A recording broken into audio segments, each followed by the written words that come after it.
بیٹھے بیٹھے ایک واقعہ نظروں سے گزرا تو میں نے کہا چلو آپ سے شیئر کرتا ہوں، تو اسی پہ ولاگ بنا لیتا ہوں۔ امید ہے کہ آپ کو میرا ولاگ پسند آئے گا۔ وہ غریب گھرانے میں پیدا ہوا تھا، ایڑیاں رگڑ رگڑ کا BSc اور B.Ed کیا۔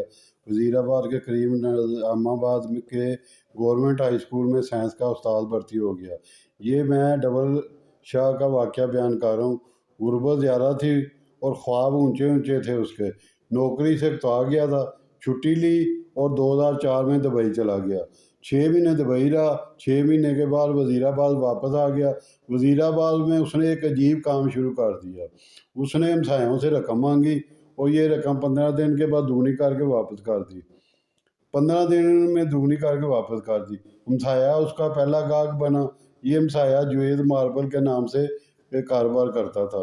ہمسایہ نے رقم دی اور 15 دن کے بعد دگنی رقم اس نے واپس لے لی۔ محلے کے 2 لوگ اگلے گاہک بنے، یہ بھی 15 دنوں میں دگنی رقم کے مالک ہو گئے۔ یہ 2 گاہک اس کے پاس 15 گاہک لے کے آئے اور یہ 15 گاہک مہینے میں 150 گاہک لے کے آئے۔ یوں دیکھتے دیکھتے لوگوں کی لائن لگ گئی۔ لوگ زیورات، مکان، زمینیں، گاڑیاں، دکان، مکان، زمین فروخت کرتے اور رقم اس کے حوالے کر دیتے۔ وہ یہ رقم دگنی کر کے واپس کر دیتا۔ یہ کاروبار شروع میں صرف نظام آباد تک محدود تھا، لیکن پھر یہ وزیر آباد، سیالکوٹ اور گوجرانوالے میں تک پھیل گیا۔ دیکھتے ہی دیکھتے وہ معمولی اسکول ماسٹر اربپتی ہو گیا۔ یہ کاروبار 18 ماہ جاری رہا۔ اس نے ان 18 مہینوں میں 43,000 لوگوں سے 7 ارب روپے جمع کر لیے۔ کاروبار پھیل گیا تو اس نے اپنے رشتہ داروں جو گجرات، سنبھریال، سیالکوٹ، گوجرانوالے میں تھے ان سے رقم جمع کرتے تھے۔ وہ جمع کرتے تھے، 5% اپنے پاس رکھتے تھے اور باقی رقم اس سے دے دیتے تھے۔ وہ شروع میں 15 دنوں میں رقم جو ہے نا ڈبل کرتا تھا۔ یہ مدت جو ہے نا 1 مہینے ہوئی، پھر بعد میں یہ 2 مہینے ہوگی، پھر آخر میں 70 دن ہوگی۔ یہ سلسلہ چلتا رہا، لیکن پھر اس کے برے دن شروع ہو گئے۔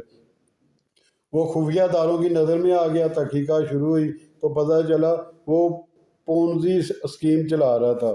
پونزی مالیاتی فراڈ کی ایک قسم ہوتی ہے جس میں رقم دینے والا گاہکوں کو ان کی اصل رقم سے منافع لوٹاتا رہتا ہے۔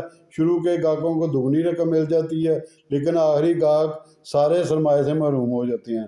مجھے چند برسہ قبل امریکہ کے موجود صدر ڈونالڈ ٹرمپ کا ایک انٹرویو دیکھنے کا اتفاق ہوا۔ انٹرویو کرنے والے نے ان سے سوال کیا، آپ کو اگر اپنی عملی زندگی دوبارہ شروع کرنی پڑے تو آپ کون سا کاروبار کریں گے؟ ڈونلڈ ٹرمپ نے جواب دیا، میں نیٹ ورکنگ کا کاروبار کروں گا۔ میرے لیے یہ کاروبار نیا تھا۔ میں نے تحقیق کی، پتہ چلا نیٹ ورکنگ میں پونزی اسکیم جیسا کاروبار ہے۔ اس کاروبار میں بھی گاہک کو رقم دگنی کرنے کا لالچ دے کر سرمایہ اکٹھا کیا جاتا ہے۔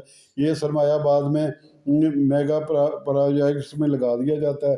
ان میگا پروجیکٹ کا منافع گاہکوں میں تقسیم کر دیا جاتا ہے۔ نیٹ ورکنگ نسبتاً اچھی پونری ہوتی ہے، لیکن دنوں میں شروع کے گاہک جو ہے نا وہ اسے فائدہ اٹھاتے ہیں اور آخری نقصان میں رہتے ہیں۔ یہ شخص بھی اپنے گاہکوں کے ساتھ پونری کر رہا تھا، یہ لوگوں کو لالچ دے کر لوٹ رہا تھا۔ خفیہ ادارے نے اس کے ارد گرد گھیرا تنگ کر لیا۔ دونوں ڈیلی نیشن میں اس کے خلاف خبر شائع ہوگی۔ گوجرانوالہ ڈویژن میں کرام برپا ہو گیا۔ یہ اپریل 2007 میں گرفتار ہو گیا۔ جی ہاں، آپ اس کا اندازہ لگا سکتے ہیں کہ یہ شخص سید ثبت الحسن عرف ڈبل شاہ تھا۔ وہ ڈبل شاہ جس کا شمار پاکستانی تاریخ کے سب سے بڑے فراڈیوں میں ہوتا تھا۔ اس نے صرف 1.5 سال میں 3 اضلاع سے 7 ارب روپیہ جمع کر کے دنیا کو حیران کر دیا۔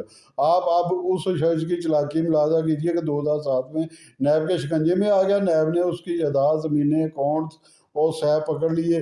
یہ رقم 3 ارب روپیہ بنتی تھی۔ اس نے یہ 3 ارب روپے چپ چاپ نیب کے حوالے کر دیا۔ ڈبل شاہ کا کیس چلا۔ اسے 1 جولائی 2012 کو 14 سال کی قید ہوئی۔ جیل سے رہا ہونے کے بعد جیل کا دن 12 گھنٹے کا ہوتا ہے۔ چنانچہ ڈبل شاہ کی 14 سال عملاً 7 سال رہ گئی۔ پھر اس نے اچھے طلاقات یعنی کہ اچھے کام کرنے میں، خون دینے میں، بلڈ دینے کا مطلب سے اس کی سزا جو ہے نا 5 سال ہی رہ گئی۔ اب یہ 5 سال بھی اس کی مجموعی سزا سے نفی ہوگی، پیچھے رہ گئے 2 سال۔ ڈبل شاہ نے محسوس کیا 4 ارب روپے کے عوض 2 سال قید کوئی مہنگا سودا نہیں ہے۔ چنانچہ انہیں